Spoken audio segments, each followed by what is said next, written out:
대한민국 해상 전력이 놀라운 속도로 강화될 것이라는 충격적인 보도가 있었습니다. 3,000톤급 이하의 함성과 함정에 현무파 미사일을 탑재할 수 있는 새로운 무기체계가 개발되었다는 소식입니다. 이 내용은 12월 12일 군사 전문 매체 노존을 통해 발표되었으며, 이는 세계 해군 군사 진영에 큰 변화를 가져올 것이라고 예고하고 있습니다. 특히 대한민국 해군도 이 변화의 중심에 있을 것으로 보입니다. 또한 독자적인 미사일 플랫폼을 개발한 여러 나라들도 이 변화에 포함될 것으로 예상됩니다. 워존은 전 세계의 군사 소식을 전하는 국제적인 매체로, 이번 기사에서는 미국 해군이 새롭게 도입한 모듈형 미사일 발사대에 대해 다루고 있습니다. 마크 70 페이로드 전달 시스템의 도입은 21세기 해양 전쟁의 게임 체인저로 떠오르고 있습니다.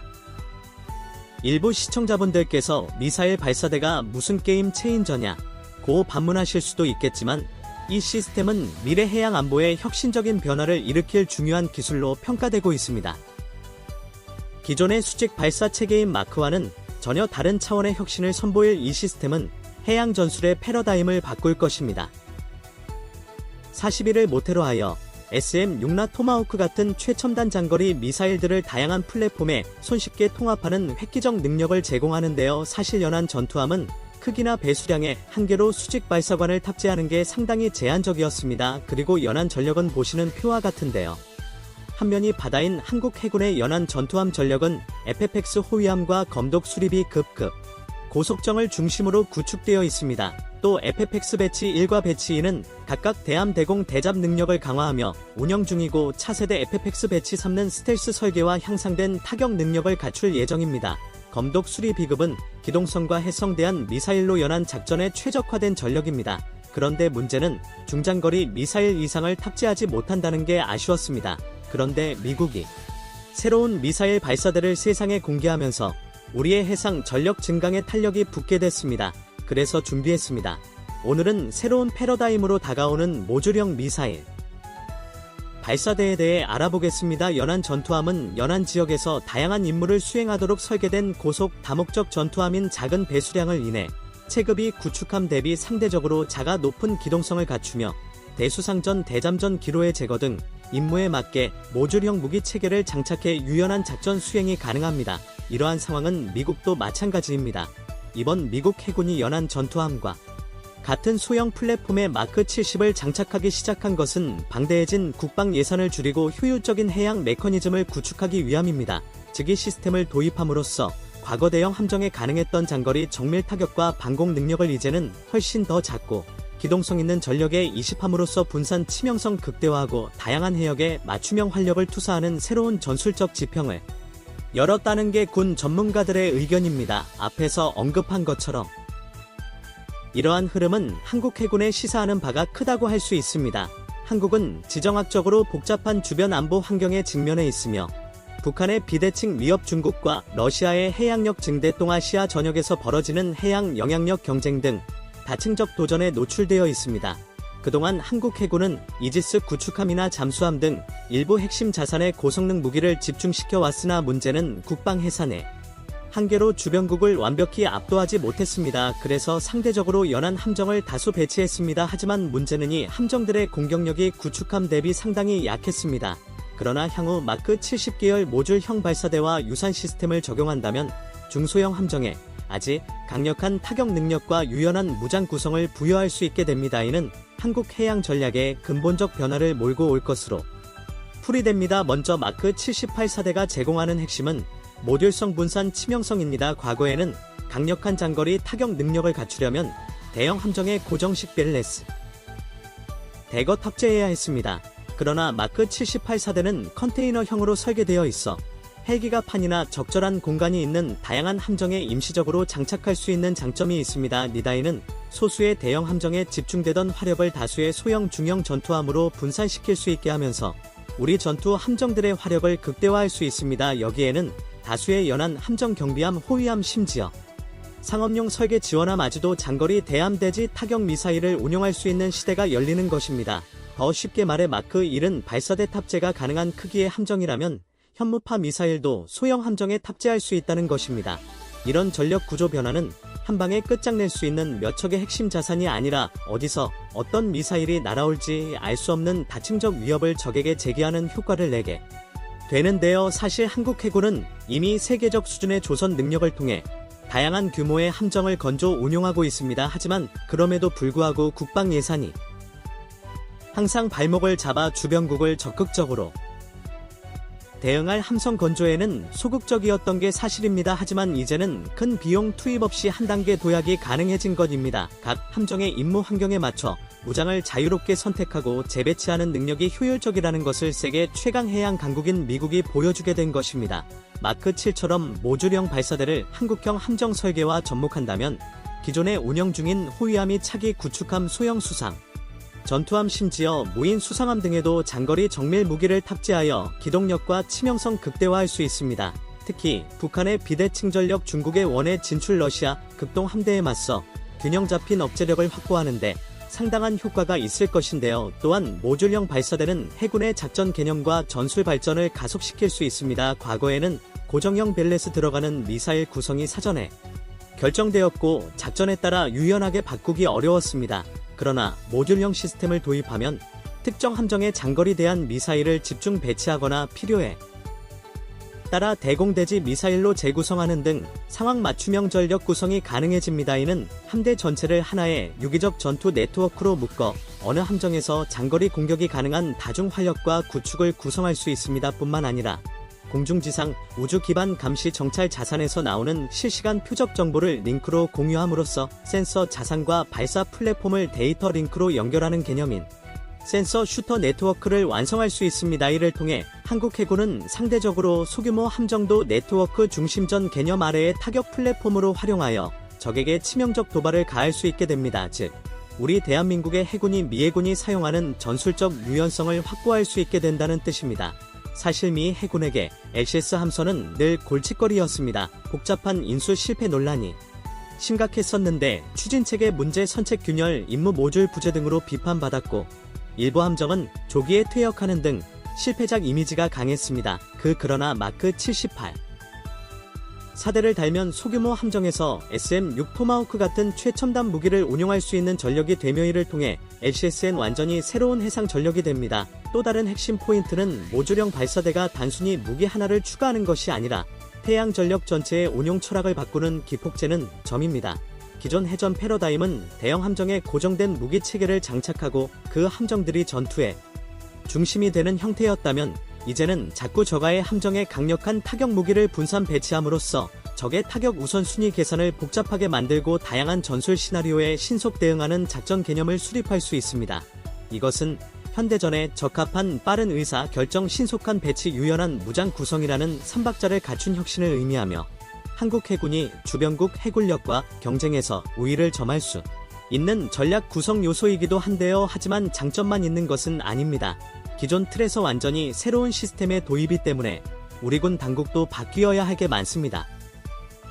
단기적으로는 함정 운용 개념이 바뀌어야 합니다. 이에 따라 정비 보급 훈련 체계, 전술 교리 변화 등 많은 과제를 낳게 됩니다. 또한 함선 내에 대잠 헬기 같은 항공기 운용 공간에 모듈형 발사대를 설치할 경우 항공 운용 능력이 줄어드는 트레이드 오프가 발생할 수도 있습니다. 그리고 무엇보다 기존 미사일 발사 시스템이 없던 데에서 새로운 공격 시스템이 추가됐기 때문에 이에 따른 센서나 지휘 통제 체계 개량이 필요할 수도 있습니다.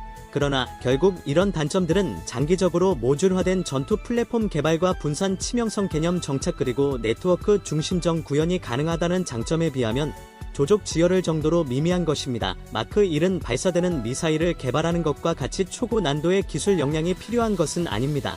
현재 미 해군은 마크 78 사대의 초기 형에는 6나 토마호크를 운영하고 있지만 향후 초음속 또는 극초음속 미사일이나 새로운 유형의 수항 미사일 등을 탑재할 수 있어 다양한 차세대 탄약을 수용할 수 있는 잠재력을 갖추고 있습니다. 이것이 시사하는 바는 매우 큽니다. 한국이 독자 개발한 장거리 타격 무기나 대한 미사일도 모듈형 발사대에 통합할 수 있음을 의미하기 때문인데요. 전략적으로 볼 때 이러한 무장 혁신은 동북아 해양 전략의 중대한 변화 요소로 작용할 것인데요. 한국의 적대 세력은 우리 해군이 연한 함정에 아지 장거리 정밀 무기를 갖추었다는 사실에 직면하면 쉽사리 해군력 투사나 해상 통제 같은 멍청한 짓은 안 할 것이기 때문입니다. 이는 다시 말해 억제력 강화로 이어지게 되는데요. 저희 함부로 도발할 경우 어느 연 안에서든 미사일이 마구 쏟아진다는 압박감만으로 우리는 한반도 주변국들 안에서 전략적 우위에 서게 되는 것입니다.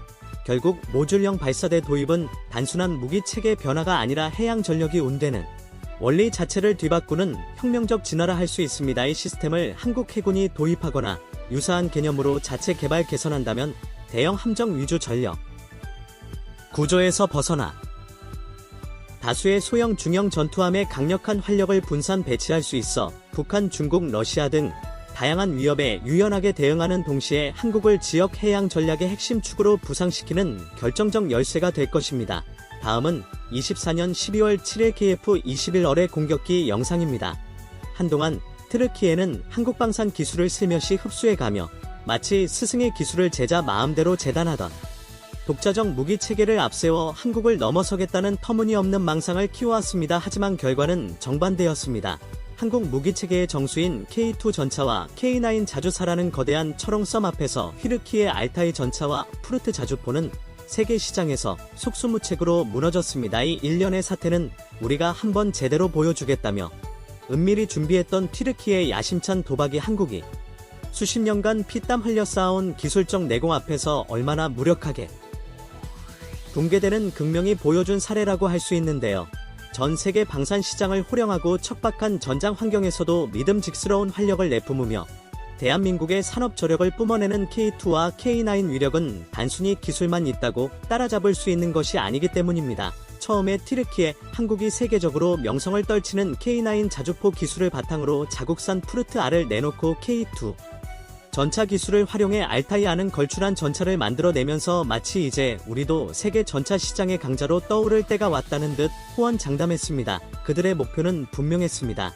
한국이 수십 년 축적해온 기술 노하우를 슬쩍 벗겨 한국보다 싸고 빠르게 더 많은 국가에 팔아치워 방산시장의 새로운 지배자가 되겠다는 것이었습니다. 그러나 트르키에는 결정적인 착각을 했습니다. 한국이 K2, K9 만들기 위해 걸어온 길은 단순한 기술 문서 도면만 대체할 수 없는 수십 년간의 실전적 경험과 산업 생태계 전반에 걸친 내공의 집약체에 있습니다. 정밀 금속 가공 고강도 합금 소재 발사 메커니즘 사격 통제 소프트웨어, 폭넓은 유지 보수 인프라 그리고 전 세계 다양한 지형과 기후에 대응하는 맞춤형 업그레이드 기술까지 모든 것을 단기간에 복사붙여 넣기 하려던 튀르키의 시도는 비참한 실패로 끝나고 말았습니다. 자, 이제 똑똑히 보시기 바랍니다.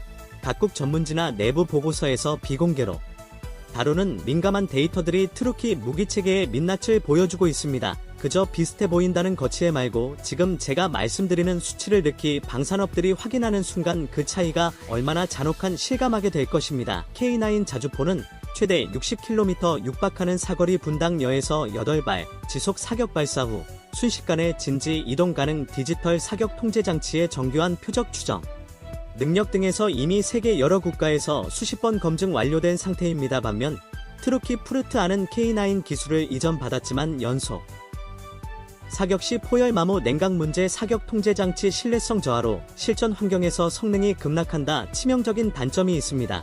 이런 사실을 트르키가 부정하며 포장하고 있지만 실전에서 튀르키 예산 자주포는 지속적이고 안정적인 화력을 발휘하지 못하는 한남 미완 성품에 가까운 수준입니다. 이 같은 결과는 트르키의 정밀공정 기술과 고품질 소재 역량 부족 사격 통제 장치의 디지털 시스템 통합 문제 같은 여러 문제가 혼재해 있는 상태에서 충분한 실전 검증 없이 서둘러 무기를 시장에 내놓은 점에서 비롯되었습니다. 문제는 이뿐만이 아닙니다. K9 자주포는 세계 곳곳의 혹독한 지형과 기후에서 이미 검증된 파워 팩과 서스펜션 그리고 궤도 시스템으로 매섭게 달릴 수 있습니다. 수많은 해외 도입국에서 이 정도로 믿음직스러운 자주포를 또 어디서 찾나라는 찬사를 보내고 있습니다. 철원의 혹한에서도 끄덕없이 견디는 성능을 바탕으로 추운 나라 중 두 번째라고 하면 서러운 나라인 노르웨이에 수출됐다. 이에 찜통 더위에서 이상 없이 작동하여 사우디 같은 중동 여러 나라에서도 맹활약하며 전 세계 여러 곳에 판매되고 있습니다. 하지만 푸르트-R은 국내 테스트 수준에서 문제 없겠지만 장기 운용이나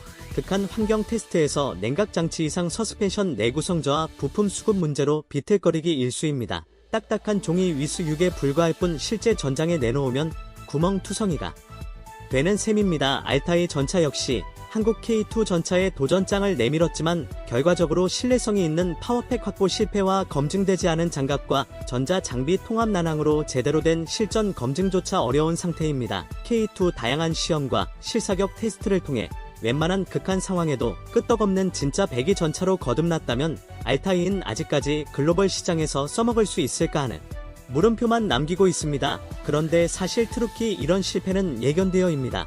단지 그들만 몰랐을 뿐인데요. 먼저 튀르키의 가장 큰 오판은 한국 기술을 손쉽게 흡수하고 자국 산업 기반만 그도 충분히 대등하거나 우월한 무기 체계를 만들어낼 수 있다는 어처구니 없는 착각이었습니다. 현재 한국은 포스코, 현대제철 등 세계적인 철강 기업과 정밀공정 노하우를 보유한 방산업체 그리고 반도체 전자통신 분야의 글로벌 강자들과의 탄탄한 산업 생태계 협력을 통해 수십 년간 내공을 쌓아 왔습니다. 이 뿌리 깊은 기술의 축적은 라이선스 계약서 몇 장이나 공장 설립으로 대체할 수 없는 영역입니다. 특히 전자 소프트웨어 분야에서 한국은 이미 민간 산업에서 세계 최정상급 역량을 확보해왔습니다. 이를 군용 장비에 스며들게 하는 일은 한국에게 있어서는 당연한 수순이었을 크나 큰 장애물이었습니다. 소프트웨어 최적화를 열어 무기체계 전자파 간섭 제어 실시간 데이터 처리 등 말로는 쉽지만 실제 구현하기 어려운 기술들이 한국 무기의 압도적 완성도를 가능케 하고 있습니다.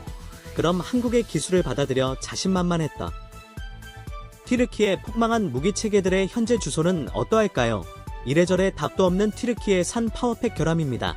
트루키 파워팩은 국산화 시도에서 연쇄 결함 보고가 있는 상태에 더불어 변속기나 엔진 성능이 상당히 불안정한 상태로 자국의 보도에도 여러 번 나온 상태라 사실상 실전 투입 시점은 무기한 연기됐습니다.